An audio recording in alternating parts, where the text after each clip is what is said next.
Hello guys, welcome back to the channel, and today I'm going to show you guys how to create a simple background for your artwork in Adobe Illustrator. So without further ado, let's get into it. So let's assume you're done with everything like shading, adding highlights, drawing all other things on the artwork, and you're only remaining with how to create your own background and you're confused on how you can create the background. It's very simple guys. Once you're done with everything, we are going to place the background on top of the reference photo here.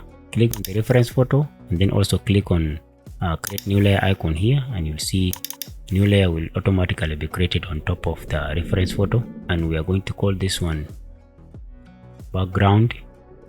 So the tool that we use to create the background is the rectangle tool.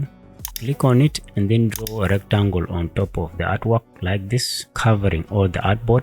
You can double click on the fill tool to make some changes as we please. If you are impressed with the background color, then this is how it is, and you are done guys. Very simple. So this is how you create a background for your artwork in Adobe Illustrator using the rectangle tool.